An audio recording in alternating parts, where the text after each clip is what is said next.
그리스의 작은 나라 마케도니아 출신의 알렉산더 대왕은 불과 33살의 나이로 제국을 세워 당시 강대국이던 페르시아를 정복하고 속국이던 이집트의 왕 파라오가 된다.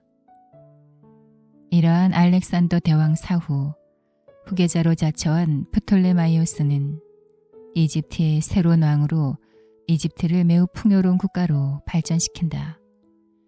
프톨레마이오스 3세까지는 이 황금기가 지속되었지만 그 이후로 방탕한 군주와 간신들, 궁중암투가 끊이지 않았고 사치와 부정부패가 계속되었다. 클레오파트라가 태어날 무렵 대세는 이미 로마 제국에 있었다. 그녀의 아버지인 프톨레마이오스 12세는 로마에 막대한 금은보화를 바치고 자신의 왕위를 보장받았다. 로마로서는 프톨레마이오스 12세가 황금알을 낳는 거위와도 같은 존재였기 때문에 굳이 이집트를 공격하지 않았다. 이미 이집트의 통치자는 그들의 손발이나 다름없었기 때문이다. 하지만 프톨레마이오스 12세의 남동생이 다스리는 키프로스는 달랐다. 이에 로마는 키프로스 섬을 빼앗고 왕을 폐위시켰다. 로마의 하수인으로 전락하게 된 키프로스의 왕은 굴욕 대신 명예를 선택하였고 독약을 마시고 자살했다. 이 모든 과정을 지켜본 프톨레마이오스 12세는 그저 방관하는 것으로 자신의 왕위를 지켰다. 하지만 이집트의 백성들은 이 사건을 결코 방관할 수가 없었다.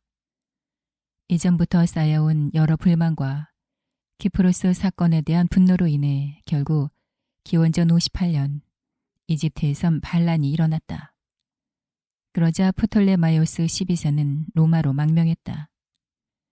그가 이집트를 비운 사이 반란이 진정되자 사람들은 프톨레마이오스 12세의 장녀 베레니케 4세를 새로운 파라오로 옹립했다. 새로 즉위한 파라오 베레니케 4세는 로마에 협력을 청하며 동맹의 뜻을 전했다. 하지만 로마인들은 똑똑한 파라오보다 프톨레마이오스 12세라는 말 잘 듣는 돈줄이 훨씬 요긴했다. 기원전 58년 로마의 명장 폼페이우스의 지원을 받은 프톨레마이오스 12세는 강력한 로마 군대를 앞세워 이집트로 돌아왔다. 그를 반긴 백성은 아무도 없었으나 전투는 로마군의 승리로 끝났고 베레니케 4세는 처형되었다. 프톨레마이오스가 로마로 망령했을 때 그의 둘째 딸인 클레오파트라의 나이는 겨우 10살에 불과했다. 그녀는 아버지가 로마에 뇌물을 바쳐 군대를 얻어낸 후 언니를 죽이고 왕위를 되찾는 과정을 생생하게 목격했다. 프톨레마이오스 12세가 다시 복위했을 때 클레오파트란 14살이었다. 하지만 그녀는 이미 고륙상쟁과 궁중암투의 무서움과 권력과 정치의 중요성을 이미 충분히 간파한 후였다. 이복 언니인 베레니케 4세가 처형된 후 클레오파트라는 권력에 관심을 보이는 대신 자신의 주변을 책으로 가득 채웠다. 골육 상쟁으로 얼룩진 왕국에서 그것만이 스스로를 보호하는 길이기도 했다. 어려서부터 독서에 관심이 많았던 클레오파트라는 알렉산드리아 도서관에서 시간을 보내며 문학, 철학, 수학, 천문학 등의 학문의 군사 지식까지 모든 분야의 지식과 교양을 쌓았다.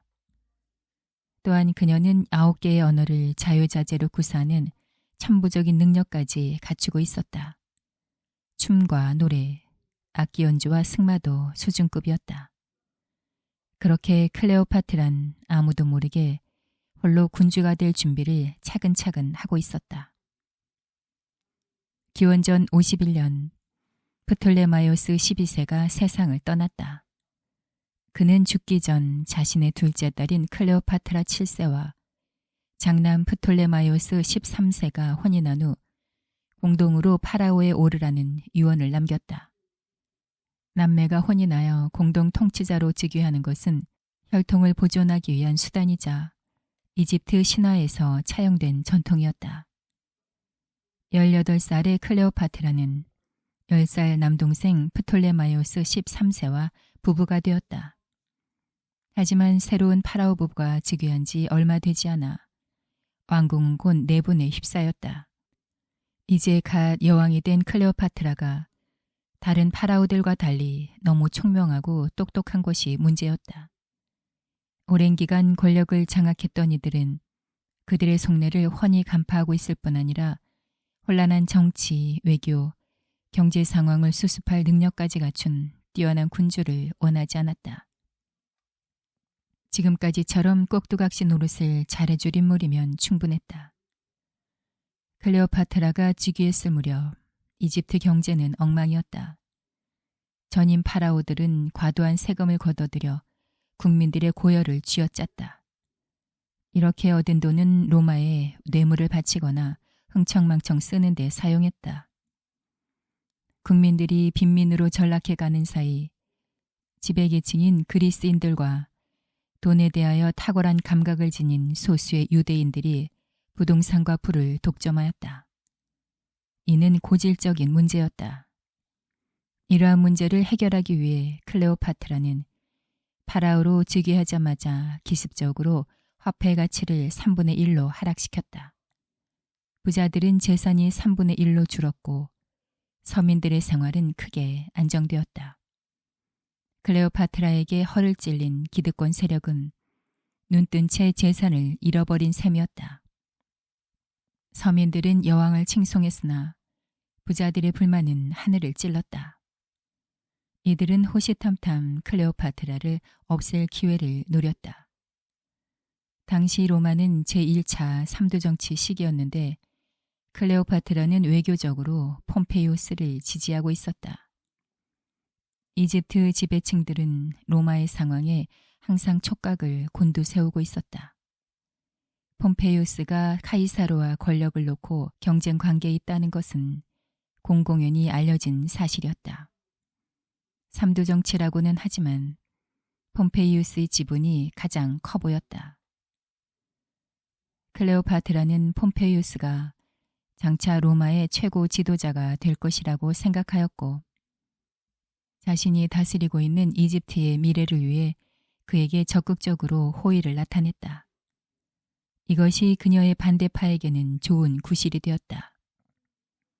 프톨레마이오스 13세를 휘두르고 있는 환관 포티누스를 중심으로 클레오파트라를 축출하기 위해 내분이 시작된 것이다.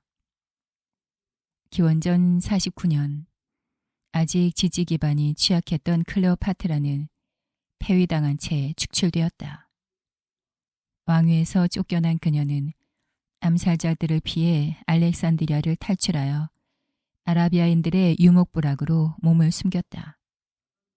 12살의 프톨레마이오스 13세는 단독으로 왕위에 올랐고 모든 권력은 황관 포티누스의 손에 들어갔다. 클레오파트라가 암울한 시간을 보내고 있는 동안 로마에서는 카이사르가 폼페이오스를 제압하며 승기를 잡았다. 한 개의 대대만을 동반한 채 루비콘 강을 건넌 카이사르가 폼페이오스를 상대로 승리를 거둘 것이라고는 누구도 예상하지 못했다. 한때 이집트 파라오의 운명을 결정할 정도의 힘을 지녔던 폼페이오스는 도망자 신세가 되고 말았다.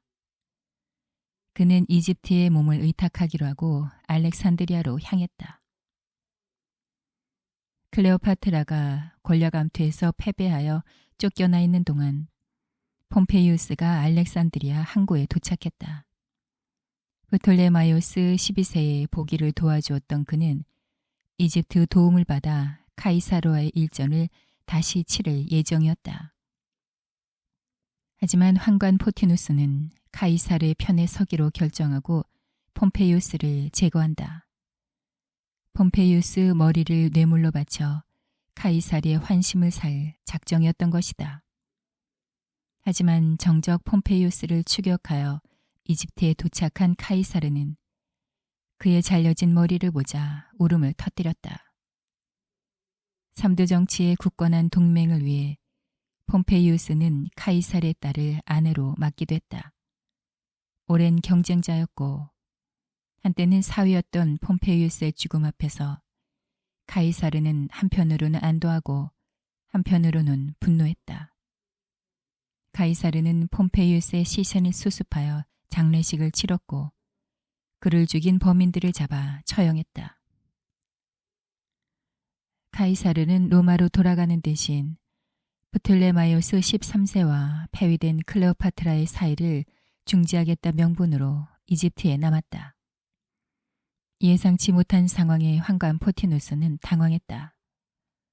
그가 원한 것은 카이사르가 뇌물을 받고 이집트 내정을 방관하는 것이었다. 필요하다면 금은보화찜은 얼마든지 안겨줄 요량이었다. 그런데 로마 최고의 권력자가 된 카이사르는 이제까지의 로마 지도자들과 달리 이집트 왕실의 내분을 직접 중재하고 수습하겠다고 나선 것이다. 이미 폐위되어 알렉산드라를 탈출한 클레오파트란 비록 몸은 황궁에 없었으나 수도에서 일어나는 소식을 전해 듣고 있었다. 그녀는 카이사르와 만나기로 결심했다. 비록 지금은 쫓겨나 있는 몸이었지만 그녀는 이집트의 여왕이었다. 만약 카이사르와의 만남이 이루어진다면 이집트 군주로서 로마 최고의 권력자와의 독대가 가능했다. 클레오파트라는 카이사르와의 만남을 신중하게 준비했다. 자신의 왕위는 물론 이집트의 운명이 걸린 매우 중요한 만남이었기 때문이다.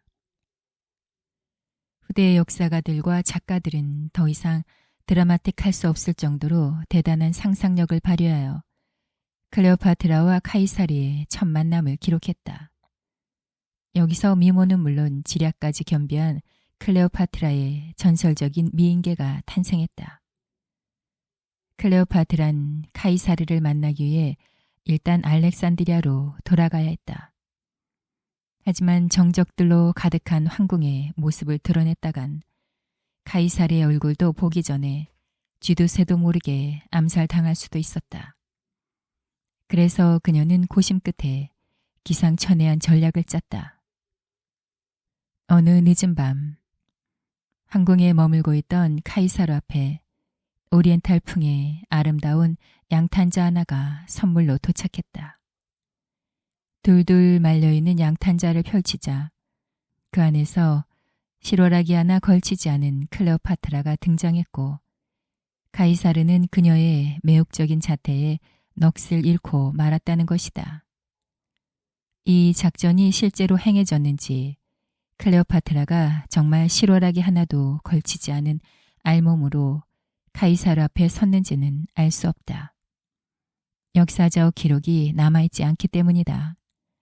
다만 당시 21살의 클레오파트라는 자신보다 2배 이상 나이가 많은 아버지 뻘의 카이사르와 동등한 자격으로 외교 밀담을 나누었고 이집트의 독립과 왕좌를 보장받게 된다. 한심하고 굴욕스러운 일이었지만 이미 오래전부터 이집트의 운명은 로마 권력자의 손에 달려 있었다. 클레오파트라는 뇌물 한 입 주지 않고 로마 최고 권력자의 환심과 호의를 샀다. 후대의 역사가들은 클레오파트라의 정치적 능력은 애써 무시한 채 그녀가 단지 성적 매력으로 카이사르를 매혹시켰다며 호들갑을 떨었다. 하지만 카이사르는 냉정하고 노련한 정치가였다. 클레오파트라가 그저 요부에 불과했다면 로마의 권력자들을 차례차례 이용하여 이집트의 번영을 이끌지 못했을 것이다. 어쨌거나 하룻밤 사이에 이집트의 권력은 클레오파트라의 손에 넘어갔다. 다음 날 아침 카이사르의 호출을 받고 그의 방에 들어간 프톨레마이오스 13세는 자신의 아내이자 누나인 클레오파트라가 그 자리에 앉아있는 걸 보고 울면서 뛰쳐나갔다고 한다. 13살의 소년 파라오는 자신의 패배를 인정할 수가 없었던 것이다. 어쩌면 부끄러웠는지도 모른다.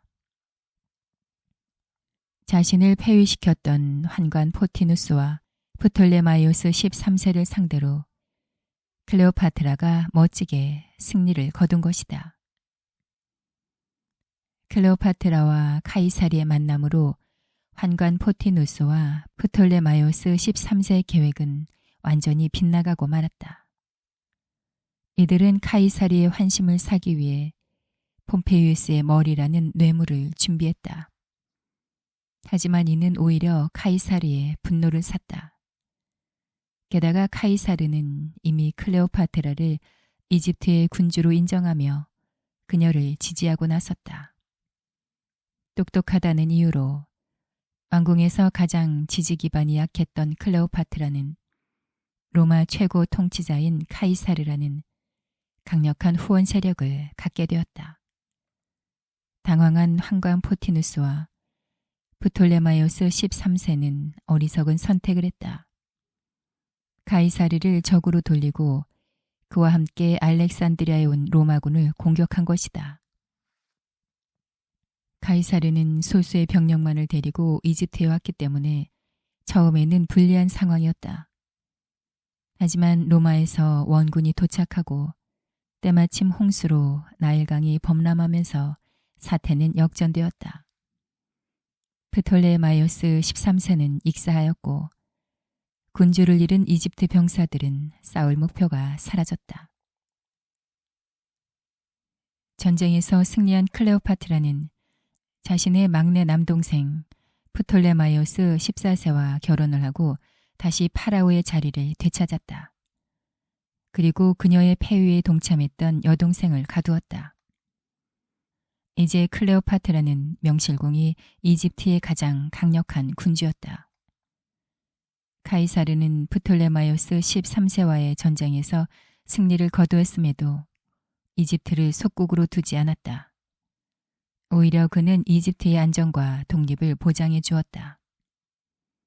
클레오파트라의 현명함과 매력이 로마의 권력자를 사로잡음으로써 이집트의 운명이 달라진 것이다. 이제 고륙 상쟁과 권력 암투는 모두 끝났다. 이집트는 빠른 속도로 안정되었고 백성들은 생업에 종사할 수 있게 되었다. 유능하고 아름다운 클레오파트라는 군주로서 사랑받았고 이집트인들의 존경받는 여신 이시스의 현신으로 추앙받았다. 이집트의 내부는 수습되었고 계승전쟁은 끝났다. 카이사르는 이제 로마로 돌아갈 일만 남았다. 하지만 그는 할 일이 태산같이 쌓여있는 로마로 돌아가는 대신 클레오파트라와 함께 나일강을 따라 여행을 했다. 무려 10주 동안이나 말이다. 로마인들은 그들의 영웅이 이집트 요부의 소나기에서 놀아나고 있다며 불평을 터뜨렸다. 로마인들이 염려한 것처럼 카이사르는 클레오파트라와 여행을 하는 동안 그녀에게 푹 빠졌다. 여행을 마치고 알렉산드리아로 돌아온 클레오파트라는 기원전 47년 첫 아들을 낳았다. 아이의 이름은 프톨레마이오스 카이사르 테오스 필로파트로 필로메토르, 애칭은 카이사리온이다. 카이사리온은 카이사르의 유일한 아들이었다. 다만 클레오파트라와 정식으로 혼인한 것이 아니기 때문에 역시나 후대의 역사가들은 아이의 혈통에 대해 의문을 제기하기도 한다. 하지만 클레오파트라는 일생 동안 2번 결혼했고 2명의 연인을 두었다. 그리고 카이사르와 만났던 시기에 카이사리온을 낳았다. 훗날 옥타비아누스가 클레오파트라와 안토니우스와의 대결에서 승리를 거둔 후 카이사리온을 제거한 것을 보아도 그가 카이사르의 아들인 것은 분명하다. 옥타비아누스는 카이사르의 외조카 손자였다. 카이사르를 계승한다는 명분이 중요했던 그는 카이사르의 직계혈통인 카이사리온의 존재를 의식했던 것이 분명하다. 하지만 이때까지만 해도 옥타비아누스는 역사의 전면에 드러나기 전이었다. 카리사이온을 낳은 후 클레오파트라는 카이사르를 따라 로마에 갔다. 클레오파트라는 아들을 품에 안은 채 로마의 영웅인 카이사르의 개선 행진에 참관했다. 이때 로마에서는 전대미문의 성대한 환영 연회가 열렸다. 장장 나흘에 걸친 축제 기간 동안 클레오파트라는 이집트의 부유함을 마음껏 과시했다. 셀 수 없이 많은 노예들이 로마의 귀족들보다 훨씬 화려하게 차려입고 여왕의 시중을 들었다. 이집트에서 가져온 금과 은은 130만 킬로그램에 달했고 거의 3,000점에 달하는 황금 왕관이 선을 보였다. 로마인들은 감탄하는 동시에 불안에 휩싸였다. 클레오파트라는 엄청난 부와 막강한 해군을 지닌 이집트의 여왕이자 카이사리의 유일한 아들을 낳은 여자였다. 출신에 대한 자부심이 강한 로마인들은 클레오파트라와 그녀의 아들 카이사리온이 오래지 않아 로마의 지배자가 될 것이라는 생각만으로도 견디기 힘들었다. 클레오파트라의 생각 또한 로마인들과 크게 다르지 않았다. 카이사르와의 사랑이 카이사리온의 탄생이라는 결실로 이어지자 클레오파트라는 이집트의 안정과 독립을 넘어 더 큰 꿈을 꾸기 시작했다. 클레오파트라의 아들인 카이사리온은 장차 이집트의 왕위를 계승할 것이었다. 또한 카이사르의 아들인 카이사리온은 로마 제국에도 지분이 있었다. 클레오파트라는 카이사리온을 이집트와 로마를 아우르는 대제국의 통치자로 만들고자 했다. 불가능한 일도 아니었다. 하지만 이때까지만 해도 그녀는 너무나 순수했다. 자신에 대한 카이사르의 애정을 믿어 의심치 않았던 것이다. 로마의 귀족들과 정치자들의 경계를 한 몸에 받으며 클레오파트라는 로마에서 2년 동안 머물렀다. 그러던 중 비극이 일어났다. 카이사르가 암살당한 것이다. 카이사르는 훌륭한 통치자였고 로마 시민들을 위해 귀족들의 특권을 줄이는 등 수많은 개혁을 완성했다. 그는 시민들의 사랑과 존경을 받았다. 자신감이 넘친 그는 종신 독재관이라는 지위에 만족하지 못하고 황제의 자리를 꿈꾸기 시작했다. 명목에 불과하더라도 공화정 체제를 유지해야 한다는 원로원과 카이사르가 황제가 되어야 한다는 쪽이 나뉘어 분열했다. 명문 귀족 집단이었던 원로원은 거사를 준비했다. 기원전 44년 3월 15일 평소처럼 의회에 나간 카이사르는 총 23곳에 칼을 맞고 숨을 거두었다. 그를 배신한 인물 중엔 카이사르의 양아들이었던 브루투스도 있었다. 카이사르가 암살된 후 귀족들은 그의 유언장을 공개했다. 클레오파트라의 생각과 달리 유언장에는 그녀와 카이사리온에 대한 언급조차 없었다. 카이사르는 자신의 후계자로 외조카 손자인 옥타비아누스를 지목했고 그가 일찍 세상을 떠날 경우 양아들 브루투스에게 자신의 자리를 넘겨준다고 기록해 놓았다. 클레오파트라는 모욕감을 느꼈다. 하지만 안전이 더 중요했다. 카이사르가 암살된 로마에서 그녀도 안전하지 않았다. 클레오파트라는 아들 카이사리온과 명목상의 남편인 남동생을 데리고 로마를 탈출하여 알렉산드리아로 돌아갔다. 그리고 카이사리의 유언장을 곱씹으며 문서와 법률의 중요성을 간과한 자신의 행동을 반성했다. 얼마 후 프톨레마이오스 14세가 병으로 세상을 떠나자 클레오파트라는 자신의 아들 카이사리온을 공동 통치자로 임명했다. 이때 카이사리온의 나이는 고작 3살이었다. 클레오파트라는 이제 홀로 어린 아들과 이집트의 운명을 지켜야 하는 책임을 두 어깨에 지게 되었다. 카이사르가 암살된 후 로마는 혼란에 휩싸였다.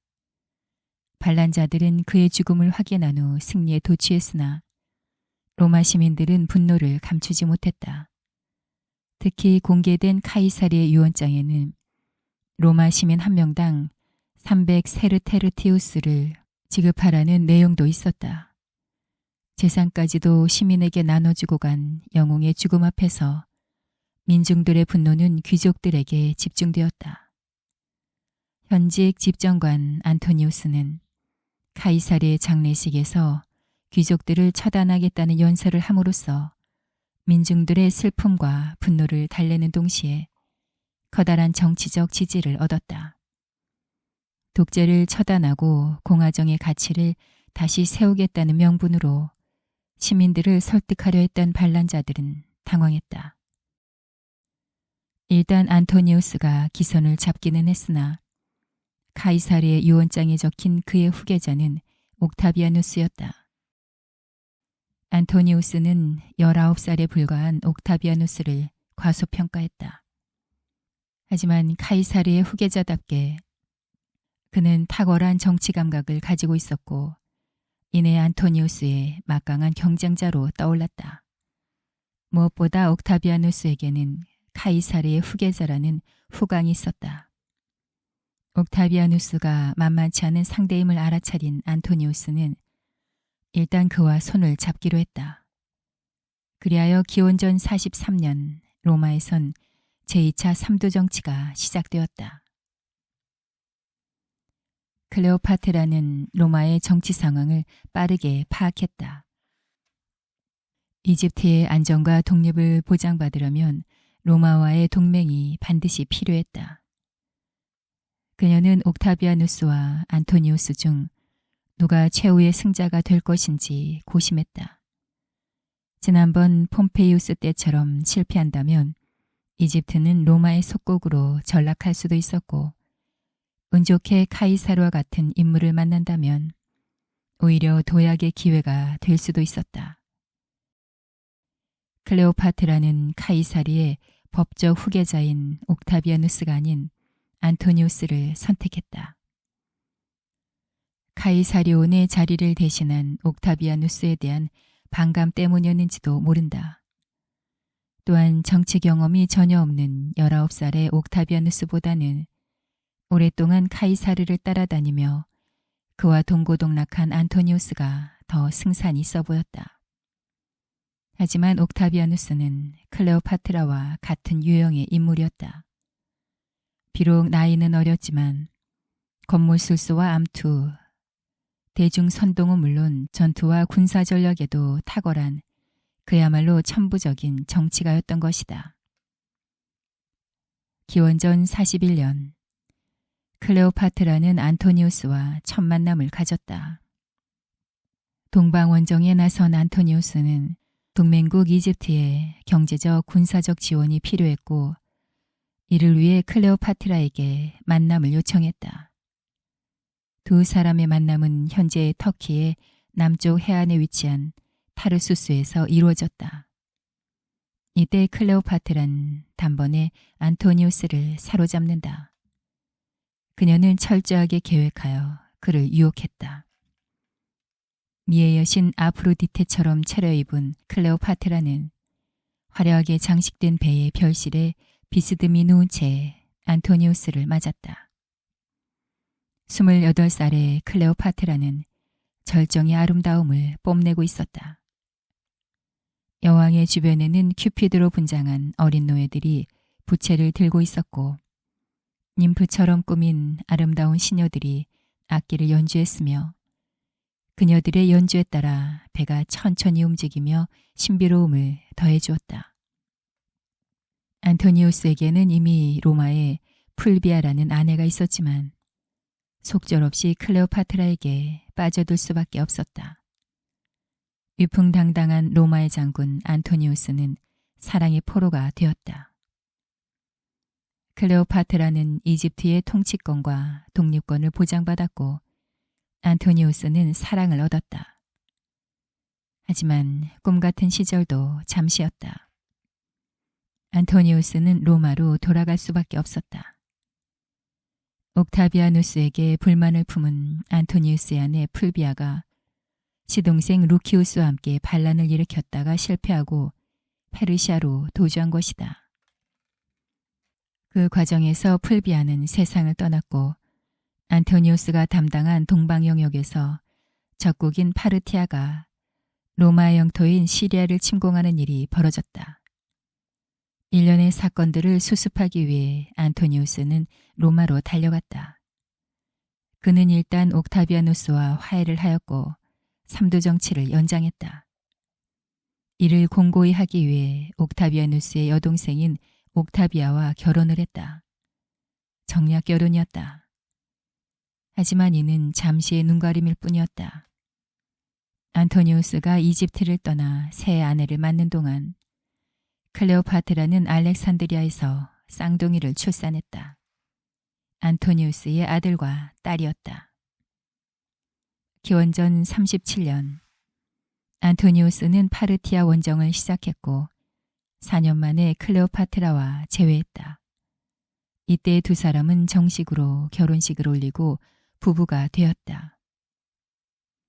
안토니우스에게는 우아한 기품을 지닌 로마 제1의 절세미녀 옥타비아라는 아내가 있었지만 클레오파트라 앞에서 그는 속수무책으로 무너졌다. 안토니우스는 클레오파트라에게 군사적 지원과 협조를 구했다. 클레오파트라는 그가 다스리고 있는 영국 제국 영토의 일부분을 이집트에 넘겨준다면 그를 돕겠다고 말했다. 안토니우스는 그녀의 제의를 수락했다. 이로써 클레오파트라는 영토를 얻었고 안토니우스는 파르티아에 맞설 함대를 건조할 노동력과 여왕의 사랑을 얻었다. 기원전 36년 클레오파트라의 지원을 받은 안토니우스는 예루살렘과 유대를 회복했다. 이어서 이듬해 그는 시리아와 파르티아로 진군했으나 안타깝게도 대패하고 말았다. 소식을 들은 옥타비아가 보급품을 실은 선단을 타고 그를 찾아왔으나 안토니우스는 보급품만 수령한 채 임신한 아내를 로마로 돌려보낸다. 안토니우스는 정치적 동맹을 위한 정략 결혼으로 맺어진 옥타비아가 아닌 클레오파트라를 자신의 진정한 아내로 여긴 것이다. 클레오파트라는 감격했고 그와 함께 동방제국의 꿈을 이루기로 결심했다. 행운의 여신은 안토니우스와 클레오파트라의 편에 선 것 같았다. 기원전 35년 이집트의 지원으로 아르메니아 공략에 성공한 안토니우스는 이듬해 알렉산드리아에서 성대한 개선식을 거행했다. 로마의 시민들과 귀족들은 당황하고 분노했다. 카이사르에 이어 로마의 위대한 영웅 안토니우스를 클레오파트라에게 또다시 빼앗긴 기분이었다. 개선식 직후 안토니우스는 클레오파트라를 이집트의 왕 중의 여왕으로 카이사르의 아들이자 이집트의 공통 통치자인 프톨레마이오스 15세, 즉 카이사리온을 이집트의 왕 중의 왕으로 선포했으며 카이사리온을 카이사르의 적법한 후계자로 공표했다. 또한 자신과 클레오파트라 사이에서 태어난 3명의 아이들에게도 아르메니아의 왕, 시리아와 리비아의 왕이라는 제왕의 칭호를 내렸다. 클레오파트라의 기쁨은 극에 달했다. 찬란했던 이집트의 영광을 그녀가 재현한 것이었다. 클레오파트라가 안토니우스와 함께한 9년 동안 이집트는 화려한 번영을 누렸다. 백성들 또한 여왕을 향한 사랑과 존경을 아끼지 않았다. 여왕의 남편이자 이방인인 안토니우스는 알렉산드리아에서 가장 사랑받는, 가장 인기 있는 남자였다. 클레오파트라가 로마에서 이방인 취급을 당하며 귀족들과 시민들로부터 차가운 경계의 눈길을 받았던 것과는 정반대였다. 안토니우스는 이집트와 그리고 클레오파트라와 완전히 사랑에 빠졌다. 카이사르의 진정한 후계자인 카이사리온과 클레오파트라와의 사이에서 태어난 사랑스런 아이들을 보면서 그는 이들을 위해 가족을 위해 진정한 동방제국을 건설하고 싶어졌다. 그의 머릿속에서 로마는 점점 잊혀져 가고 있었다. 한편 안토니우스가 클레오파트라에게 푹 빠졌다는 소식을 들은 옥타비아누스는 쾌제를 부르며 날마다 로마 시민들 앞에서 경쟁자를 모함하는 선동 연설을 했다.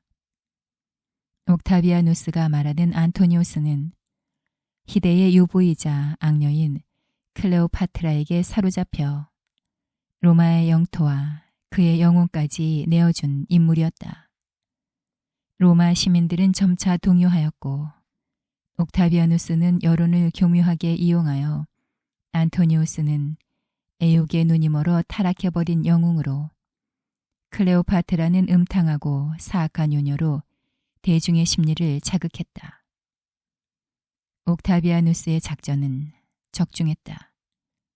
안토니우스가 이집트에 머무는 동안 로마에서 그의 지지도는 바닥으로 추락했다.